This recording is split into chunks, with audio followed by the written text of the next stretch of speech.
Picture this. I've just finished reading Raymond Antrobus' Signs Music, which is a gorgeous collection split into two movements. The first movement, Towards Naming, was written over the last 6 months of his co-partner's pregnancy. The second, The New Father, was written during the first year of his son's life. Both of them document and work through Antrobus' avalanche of emotions that obviously comes with prospective parenthood, the arrival of a child, and naming them. Yet, here I am, still with one question unanswered.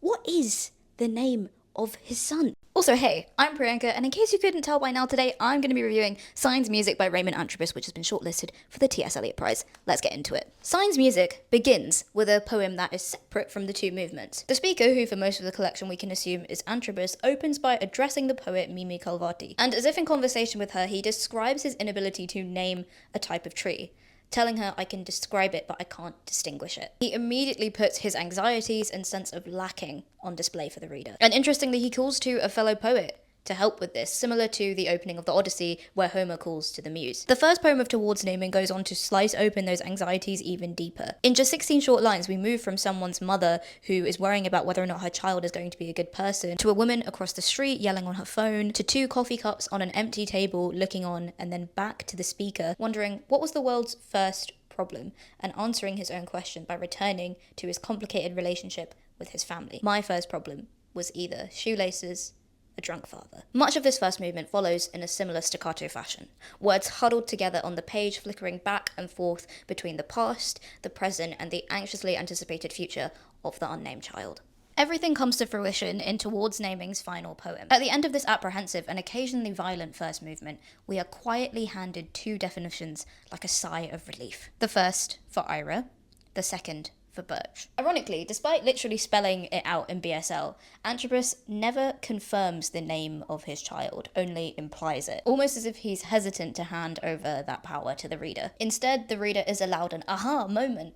The tree has finally been distinguished as a birch. In the next movement, The New Father, there's a sense of certainty. Contrastingly, it begins with an impersonal character of the new father rather than Antrobus's personal anxieties. This not only reinstills that epic quality, but also the use of the third person sets us up for a more calm perspective on fatherhood. Antrobus goes on to write that the first words as fathers are, of course, prayers. And the theme of spirituality is much stronger in this movement. None of the poems in Signs Music have titles, which often as a reader signals a kind of start and stop point for you to pause and reflect. Instead of a title, midway through the movement, we're offered a Genesis verse. And God said to Noah, the end of all flesh has come before me. This makes sense, as Antrobus has said, I think I do align my work with my spiritual practice, and that I am trying to create a tangible thing out of language, which actually brings about practical change. Signs Music has been called a sequence of poems rather than a collection, and I feel that's true in the cinematic sense of the word. Instead of the camera shifting perspectives rapidly like in the first movement,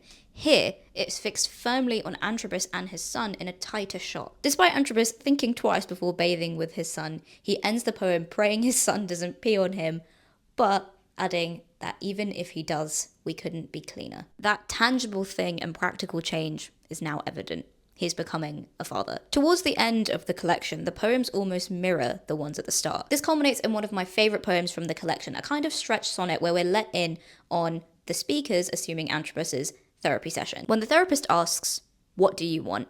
The camera points outwards again. A conversation unfolds in a coffee shop on Bloomsbury Square, returning to that imagery of the very first poem in Towards Naming. Except now, Antrobus has retained autonomy. The coffee cups are not characters watching on.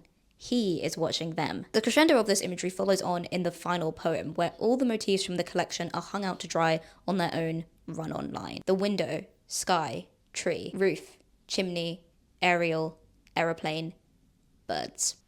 And this is it. Much like a growing child, each image has found their way, found their path, and is turned from individual images scattered across movements into an orchestra playing a harmonious symphony that fades us and Antrobus out on our own paths towards a realistic yet hopeful outlook on parenthood.